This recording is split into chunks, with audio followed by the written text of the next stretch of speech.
Hi, everybody. Thank you so much for joining today's Stay Connected webinar. We're very excited for the topic today.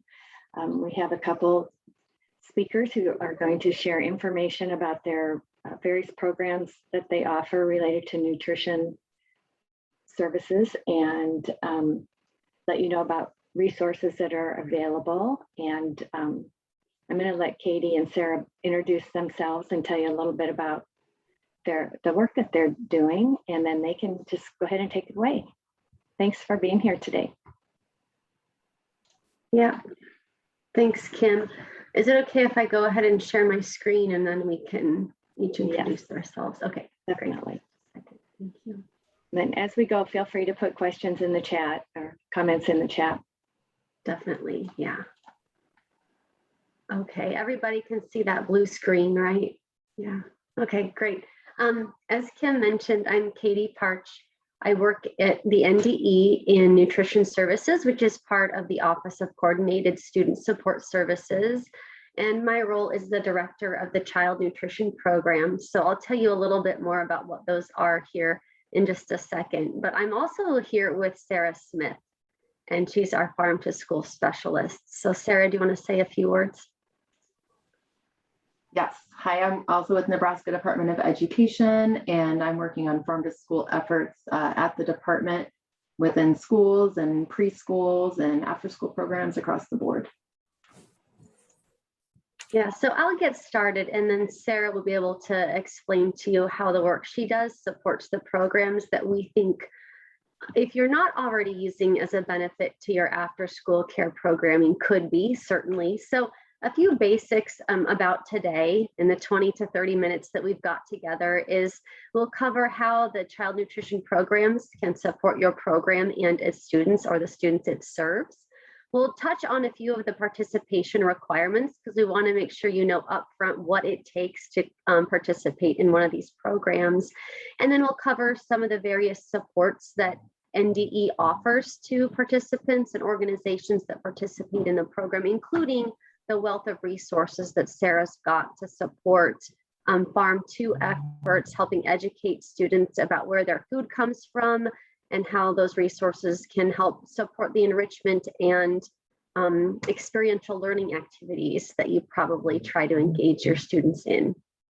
So just a brief overview of the three big programs. I put the one at the top that you're probably the most familiar with, the school meals program, where students enrolled in schools can receive up to a breakfast, lunch, and a snack every day.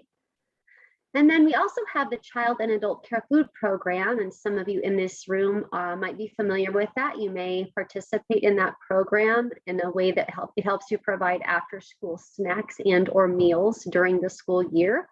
And then we also have the summer food service program, which in many cases for students across Nebraska provides a breakfast and a lunch every day. Some sites do choose to serve snack as well. So even when school's not in session, we have a wealth of resources and supports that are designed to help ensure children are well fed and well nourished.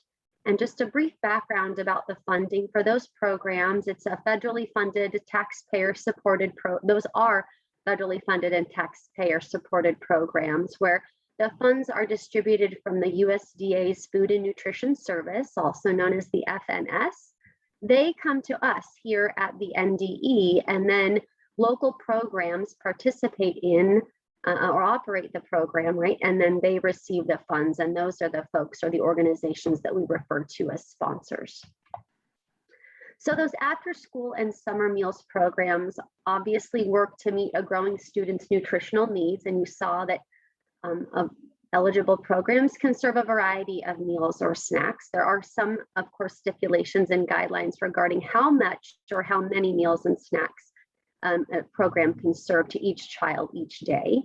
And then we know that USDA funding is a benefit to your program because in many cases it might help expand capacity. You know, if you've got the reimbursement funds coming to you from the child nutrition program, that might mean that you can use funds that might have been provided or used to provide periodic or even daily snacks can be used elsewhere to grow your program to serve more students. We also know that in the at-risk option, as well as this out-of-school time, like summer meals option during summer break, that those programs can help reduce food insecurity without some of the traditional income requirements that SNAP or WIC might have. So we see it as a benefit to families and children in that way as well. We know that those after school and summer meals programs often offer activities that help keep both kids' brains and bodies healthy and ready for school. If that's an after school snack or supper meal that you operate through the at-risk child and adult care food program, that might mean they're better prepared to come back to school the next day. You know, you do that day after day after day, and it's certainly going to have a positive impact on a child's life.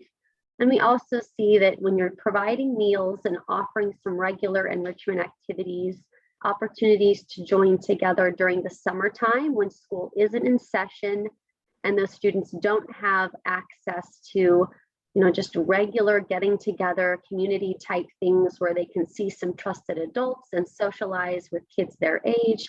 When all those things are happening, we have good evidence that it helps provide students with all they need in the summer so they're ready to return to school each fall prepared, and to have a successful year.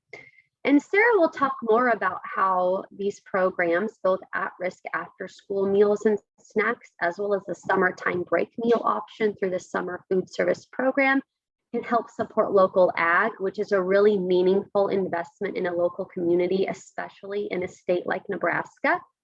In some cases, after school and summer meals programs may be able to hire part or full-time staff through the financial support that the programs receive because of the reimbursement they receive from the USDA's child nutrition programs. And that's obviously a significant employment and economic boost to a local economy. So we like to promote the program from that perspective as well.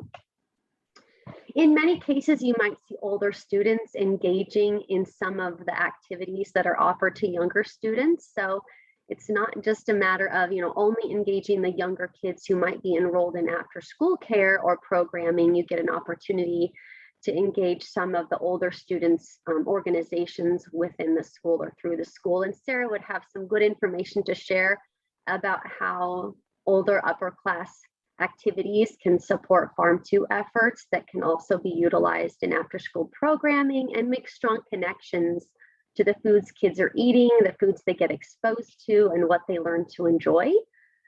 We know that the resources that Farm to provides can also support experiential learning opportunities. And as you heard me mention already, we think these programs are great opportunities to give kids who might not have every advantage in life a sense of community, right? We want them to have that year-round, a place where they belong with people that they trust, where they know they're safe. And, getting food is one of those basic needs that we all have to have met in order to achieve or succeed, in other ways in life too. And as you heard me mention as well, the financial support is one of those things that comes with some guidelines you have to achieve to earn the money, but I wanted to make sure we talked a little bit about that. And I know I used the acronyms here, CACFP and SFSP, but CACFP is that at-risk after-school programming during the school year, programming plus a snack meal. So each snack you serve to a student would provide $1 in reimbursement. And if you serve an after-school supper meal, meeting those requirements, of course, almost $4, a little over $3.50 in reimbursement. For summertime meal service, when school's not in session during the latter half of May, June, July, and early in August, a snacks reimbursement is $1.02 and a little over $4.25 for a lunch meal. So wanted to make sure you know what those values look like. Obviously, they can be a significant support to your program. And to earn that money, you've got to do some things, as you might imagine, with any taxpayer-funded program. We have some guidelines to follow, and these go very in-depth. Obviously, you would want someone who is very detail-oriented to take on the task of learning more about these. And we offer some very comprehensive trainings to support you gaining the knowledge and getting the person with the right skill set into the position. I'm not going to go into those today. Just wanted to make you aware of some of the basics, though, for those of you who might not be familiar with those programs. In a normal non-COVID time, operators or sites that operate after-school programs would have to reside or exist or operate in higher need areas in order to provide those no-cost meals or snacks to students enrolled in their after-school programming. And a general basic rule of thumb there is that about at least half of students in a school have to qualify to receive free or reduced price meals in order for that after-school programming site that would exist within that school's attendance area to be able to operate this program and provide those no-cost meals or snacks. The same goes for the summertime. If you've got summertime sites that offer programming to students, they can offer no-cost meals to children who attend those sites as well. We just have to make sure those sites exist in areas where at least half of the students qualify for free or reduced price meals. Now, this year is a little different. Because of the coronavirus pandemic, the USDA has issued waivers, many waivers, in fact, and one of those is to that requirement that an after-school site that offers programming has to be in one of those high need areas. That doesn't exist right now for the duration of the 21-22 school year, but the things that are still in place are that you would purchase foods to provide those meals or snacks that meet some pretty basic meal pattern requirements. A snack requires 2 components. A meal where you receive a little bit more money requires a bit more. And this is what that meal pattern chart looks like. Again, I'm not going to go in depth about this because if you attend training because you're interested in participating, you would learn all about this. You would walk away feeling very confident that you knew what exactly you needed to provide to a student on any given day to be able to receive the reimbursement for the foods you provide to them. But we just wanted to make you aware that there are basic requirements surrounding that. You'd also do some documentation about the items you serve and the number of students who receive a meal. And those after-school sites are also required to offer enrichment activities as just a basic requirement of participating in the program. And we know that the programming you all are in charge of delivering already does that. So you've got one of those big requirements kind of already marked off, checked off. So that's good. We think you're well suited to operate a program like this. So like I said, you'll record what and how much you serve. Again, that goes back to that really detail-oriented team member that you've got. You want to record who exactly receives the meals each day or how many meals reach a child each day. And then, like I said, it's a reimbursement program. So you're purchasing these foods, paying your staff members involved in the meal service along the way. And at the end of the month, you'll submit a reimbursement request to the NDE and then receive the funds shortly thereafter. And the USDA, as well as NDE, offers a wide range of supportive resources to make sure you feel comfortable and confident in offering the meals and meeting the requirements. But in addition to that, Team Nutrition, which is a part of the USDA, offers lots of activity ideas to help support your meal service and to help I guess probably engage and in students and enrich the programming you already have in place. And that programming or the resources provided by Team Nutrition are obviously very food and nutrition oriented. So as we're trying to expose students to new and different foods, to help them grow to like healthy and nutritious foods that are going to reduce disease risk later in life, we think those resources are very valuable. I just gave a quick snippet of a close-up, I think, of one of those there. So a reimbursable snack, as an example, for which you would receive $1 of reimbursement, requires service of 2 different, what we call component group items, or component groups need to be represented there. And here you see crackers, which is part of the grains group, and fruit, obviously those mandarin oranges, part of the fruit group. You can see in me talking about this already, just briefly, that there's lots of opportunity to provide nutrition education to students. And here is a picture I took of a summer meal service site, I think 2 summers ago, back when, maybe 3 summers ago, back when things were more normal. Students were visiting approved sites to receive meals, and this is what that looks like. So imagine this really delicious looking meal. It's colorful, it's appealing to the eyes. You can't smell it, but I know that that chicken noodle soup smelled really good. Imagine how meaningful this is to a student who isn't really sure what they're going to have to eat that day. Or maybe they have a couple bucks and they go to the convenience store close to their house and buy Cheetos and a Mountain Dew. Well, you only can do that so many times before this actually looks really good. And more than that, we know it's really nutritious for them. And so when we're trying to address and reduce food insecurity, not only is it access to calories, it's the quality of those calories that matter a lot. And you can see here that these are high quality calories that are meant to help support the appropriate growth and development of students. So I'm going to toss it over to Sarah. I can stop sharing. She's going to resume the sharing of the slides so she can move through her slides at her own pace. Thank you, Katie. Yeah, I just want to say it's great to be in this space. One of the key goals that we have at the Department of Education is to continue to grow partnerships internally and externally. And I'm so glad to have an opportunity to share about farm to school efforts happening at the Department of Education. Like I mentioned at the beginning of the call, my name is Sarah. I'm the farm to school specialist here in the state. So I do work quite a bit with nutrition services programs to try and bring more local foods into school and early care eating facilities. And then we also are working with partners across the state to increase nutrition education and agriculture education awareness. So maybe tech savvy here and start my presentation. Katie does this a little more often than me, and she's better at it. Okay.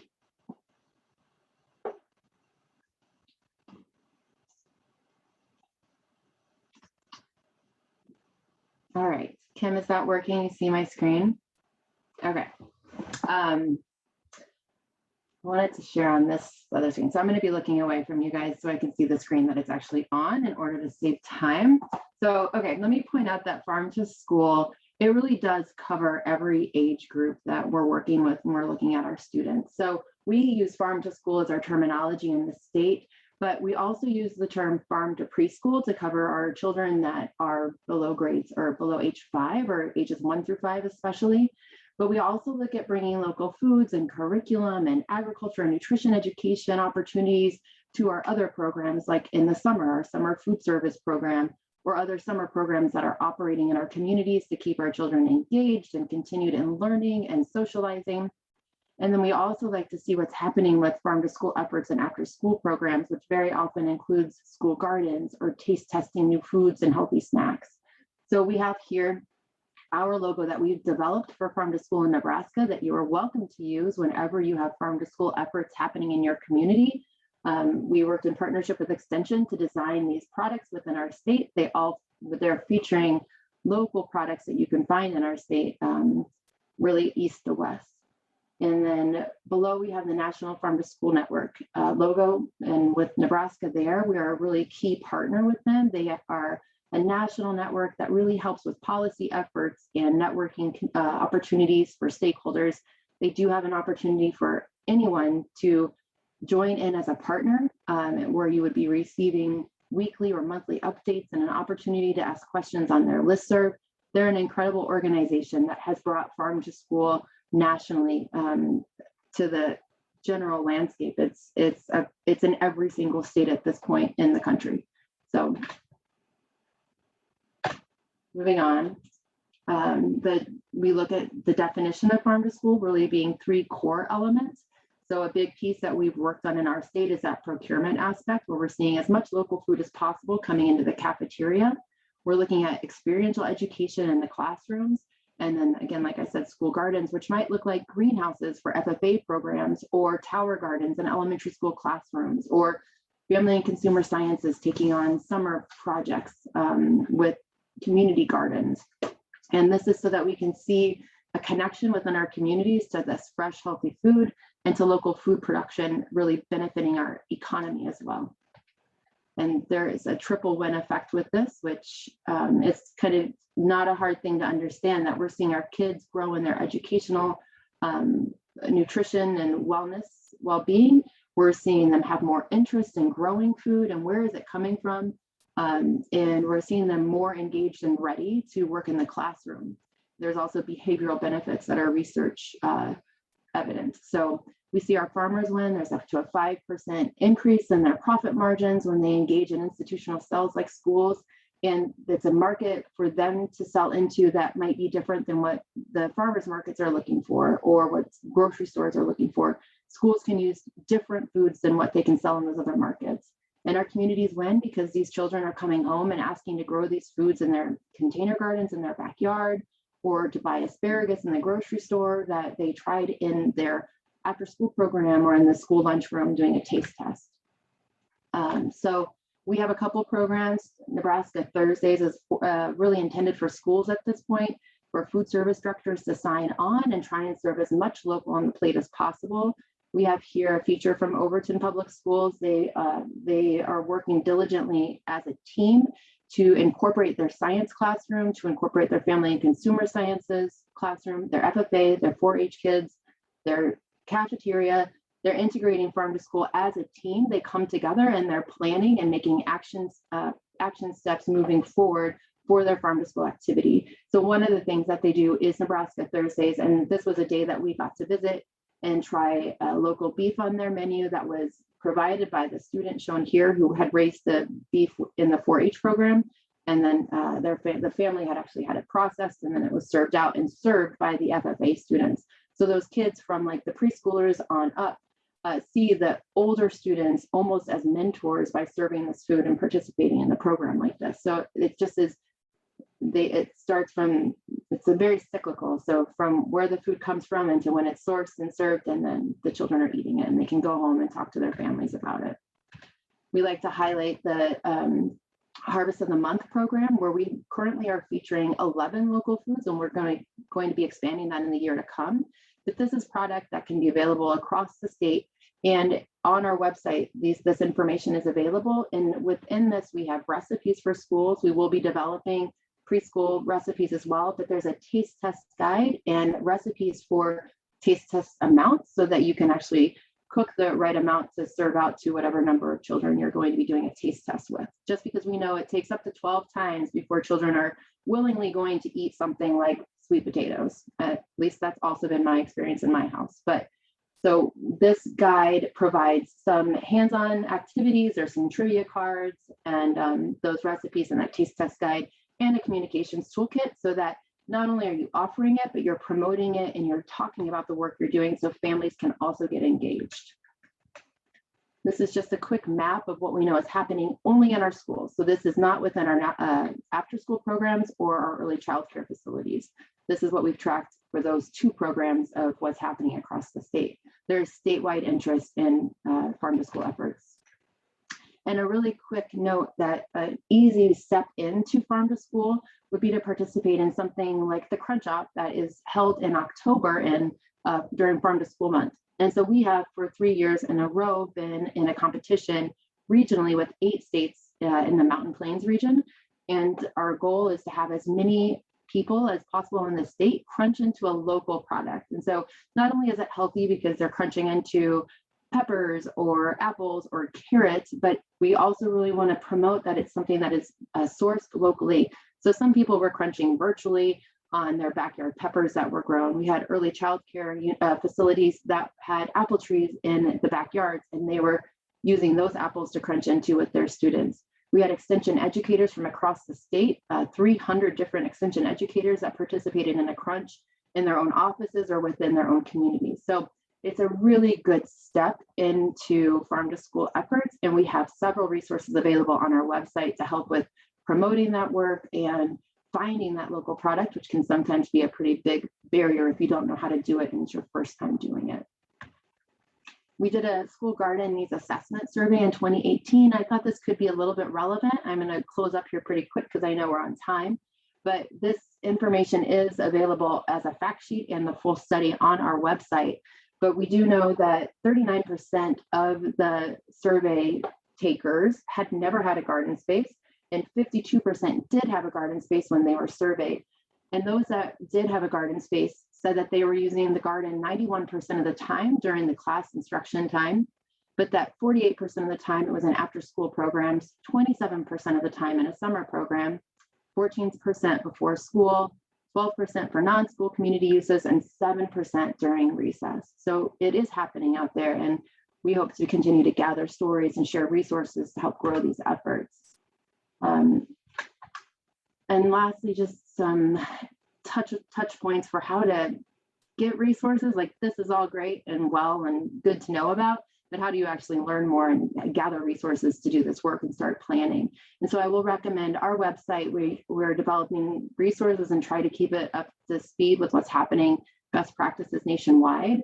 But I really want to lead you to go to farmtoschool.org, especially. They have a resources page there where you could actually choose the programs that are most relevant to you. So whether it be farm to preschool, or whether it be after school programming or school gardens, there's so many different options that you can choose from, and it'll pull up a detailed search based off of what you're most interested in.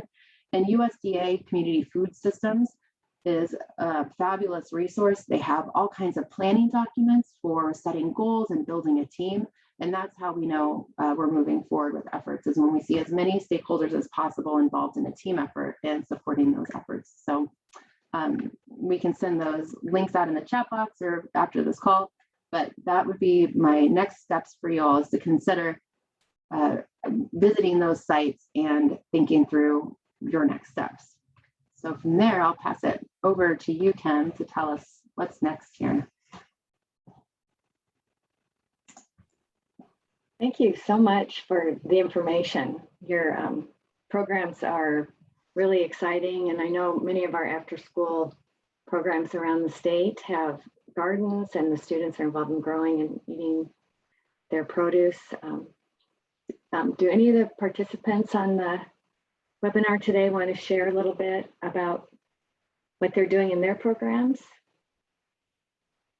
Or if you have questions for Katie or Sarah. We have just a few minutes. So.